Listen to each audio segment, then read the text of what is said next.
clinging on for life amid the floods near Lima. These were the scenes to the east of the Peruvian capital on Friday as a river burst its banks, turning the streets into torrents of muddy water. Nationwide, dozens have died in the flooding. One by one in Huachipa, the army joined rescue workers using ropes and pulleys to get residents out of threatened buildings and to safety. There's no way to cross, but a lot of people want to get to their homes. Elsewhere in the South American country, more victims have been confirmed. A landslide in the north left 3 dead and 2 missing.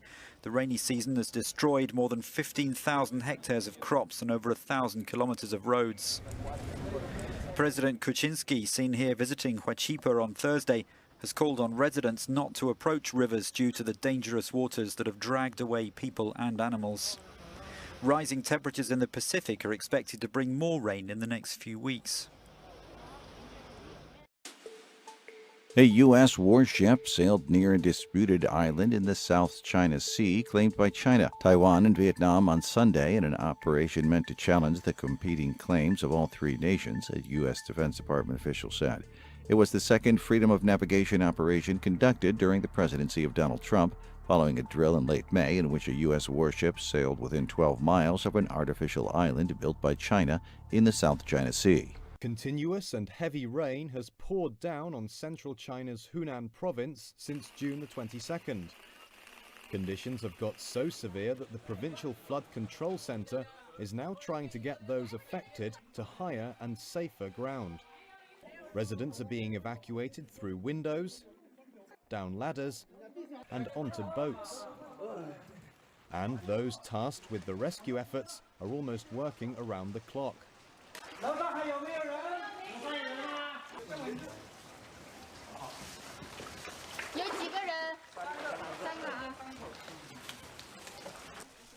For those trapped inside, hot meals and other key supplies are being delivered.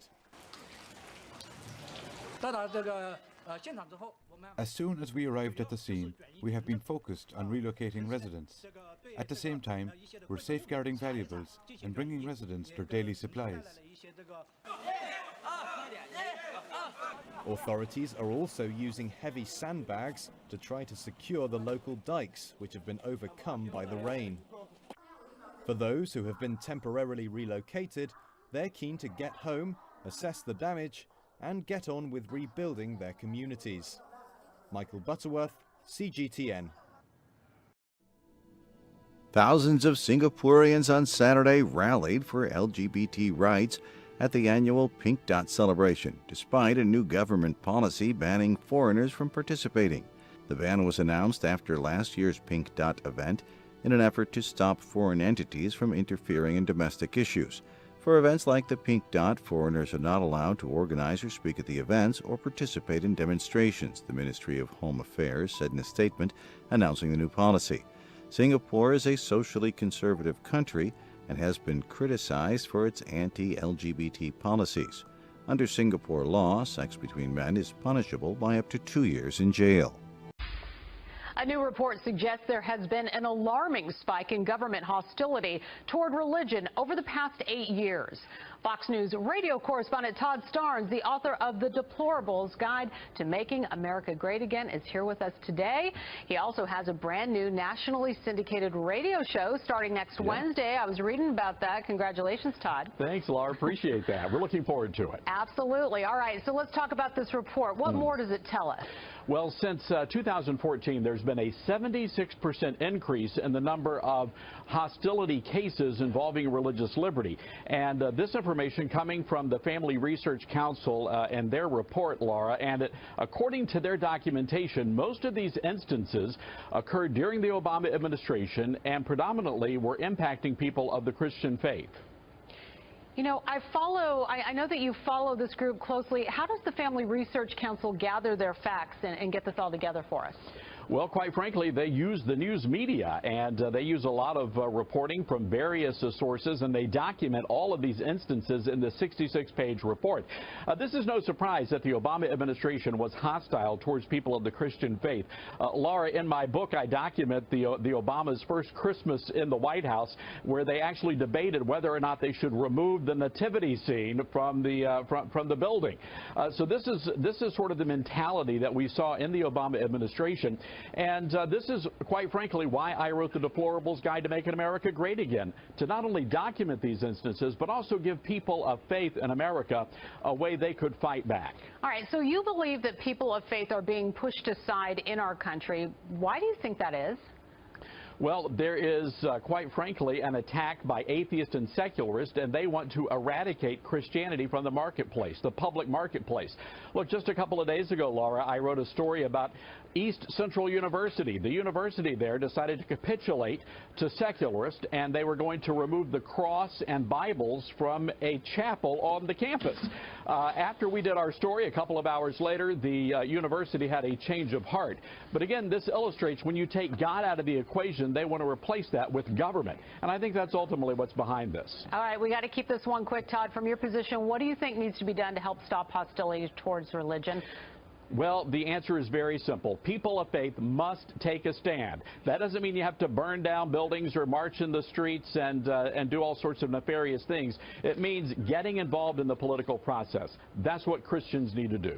All right, Todd Starnes, good luck on the new radio show this week. I saw you have a new hashtag, Make Radio Great Again, so good luck with that. Thumbs up. All right, Todd. Thank you so much. Thanks. They're man's best friend. But in Chile, they're also part of a unique campaign to help reforest extensive areas devastated by forest fires earlier this year. Nosotros podemos hacerlo. We could do it ourselves, but we can't do as much. We can walk 3 kilometers per day, but not much more. The dogs, however, can travel 30 to 40 kilometers in one outing. Fires destroyed more than 1 million acres of ancient forests in the El Maule region of central Chile and killed 11 people. But since March, trained border collies have been scampering through the charred remains with special backpacks that spread seeds as they run to sow seedlings, grass, and flowers. One of the main things that people have told us after the fires is that the fodder had been burnt and that more was going to be needed this winter. So we started to ask ourselves how we could help the wild animals, the forest faunas mainly, and we had the idea of planting different types of seeds so that in spring they would have a bit of food. A major goal is for animals that fled the fires to come back. It will take a few years for reforestation and for the ecosystem to return to what it was. The native species could return sooner with these little growths, and when the vegetation is a bit bigger, the birds will come back to make their nests, little by little, but that will take time. The collies have been at work for 3 months now in 15 forests. In some, grass is already growing back, and seedlings, vines, and mushrooms have pushed through the blackened earth. Environmentalists hope that this will be enough for some animals like foxes, hares, and lizards to start to return. Christine Pirovolakis, TRT World. On Sunday, a huge fire tore through a camp for Syrian refugees in Lebanon, killing at least 1 person and leaving 2 in critical condition. According to a source, many of the people living at the camp in the Bekaa Valley had been to the area from the besieged Syrian city of Raqqa. Lebanon currently hosts at least 1 million registered Syrian refugees. A statement from the UN said Sunday that the camp had been home to 102 families, with the spokeswoman adding, "We've started the assessment as to how many tents have been damaged. Apparently, it started with a cooking stove. We are waiting to confirm that." The World Health Organization announced on Sunday that a small Ebola outbreak in the Democratic Republic of Congo has ended. 4 people died and 4 survived being infected with the virus. The WHO Director General said, "With the end of this epidemic, DRC has once again proved to the world that we can control the very deadly Ebola virus if we respond early in a coordinated and efficient way."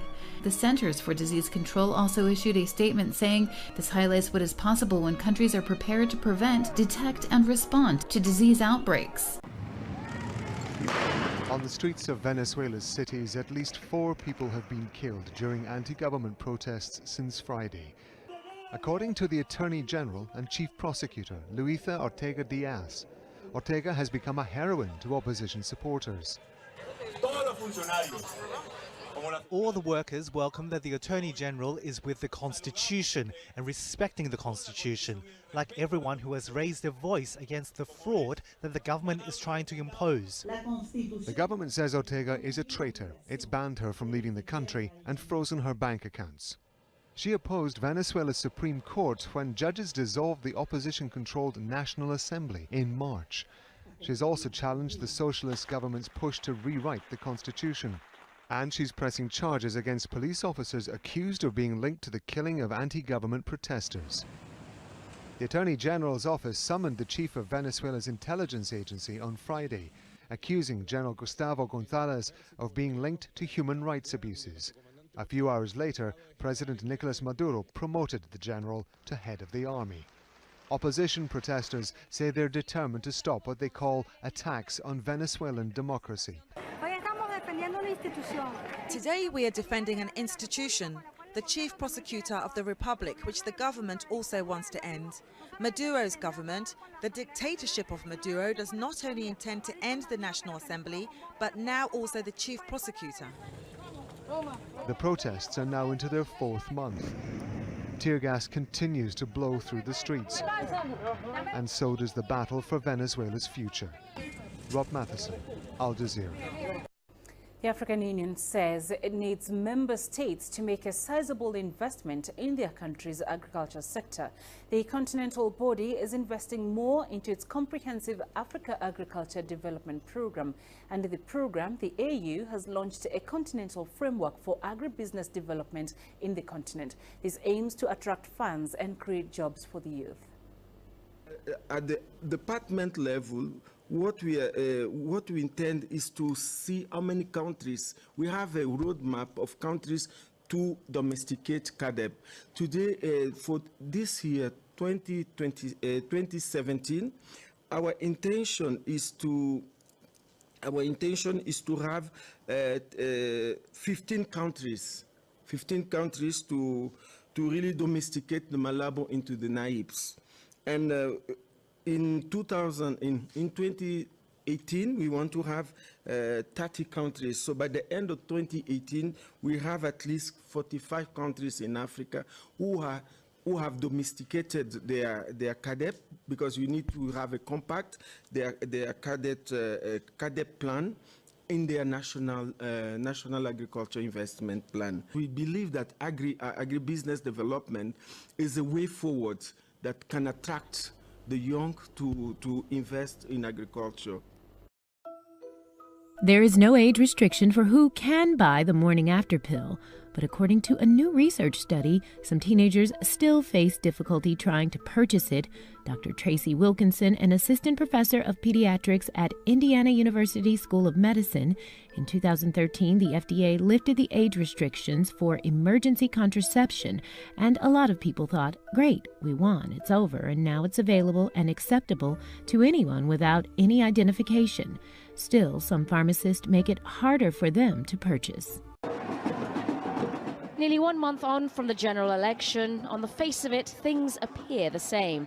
The ruling party is still Conservative, the Prime Minister is still Theresa May, and there are still austerity cuts to Britain's public services. But there is a weakness to the status quo. The Prime Minister does not have a majority. She gambled that on election day. The Conservatives are being propped up by the Northern Irish DUP at a cost of more than $1 billion. And the resentment towards the government is growing day by day. Strong and stable, that's a lie! The Tories are dead. We're only a month before the general election, and we want to make sure that Jeremy Corbyn gets elected and gets in and does what he promises to do. We're the ones who have to live through this, so Brexit and stuff like that, they're not really listening to us, because it's going to affect us more, because we're going to have to live through it. So it does anger me that we're not being listened to as much as we should be. For those gathered at the march, there's not just a weariness at the ongoing austerity cuts, but there's also anger, particularly at the fact that they've been primarily aimed at the public sector and at society's most vulnerable. These issues brought to a head by last month's fire at a West London tower block that housed some of the area's poorest residents. The political fallout went straight to the heart of the government, as it highlighted the effect that austerity has had on public services, as well as the increase in inequality. An effect underlined by the opposition Labour Party leader, Jeremy Corbyn. We have a government that wants to invest in the economy through the National Investment Bank so that we do have those high-tech, sustainable jobs, so we do invest in green energy technology for the future, so we give everybody a chance, not the grotesque inequalities and injustice of modern Britain.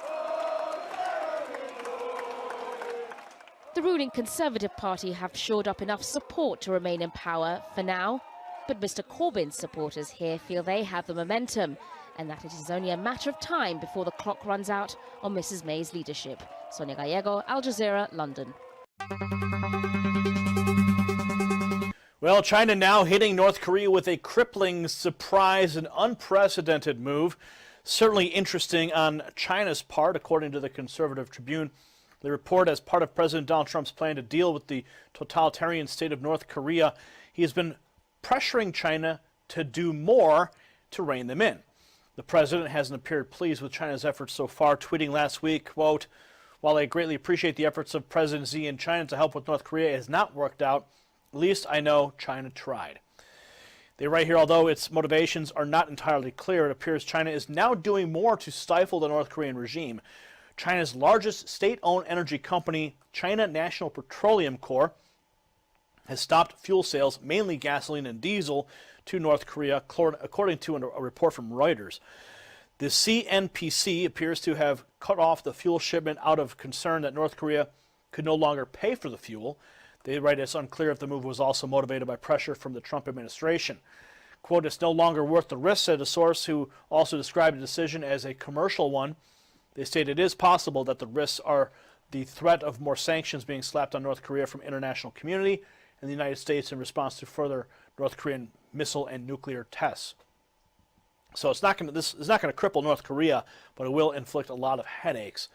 So what are your thoughts? Do you think this was just a sly move by China, not to say, well, you know, this is what we'll do. We'll call it a commercial deal. We won't really say it's because we're bowing down to Trump. And yes, if you ask me, that's really what I think it is. They're just putting their best face forward to prove that they're not some sort of lapdog for Trump. Do you agree? Comment below. Subscribe for updates. If you like what we're doing, give us a thumbs up and share this report on your social networks. For the Next News Network, I'm Gary Franchi.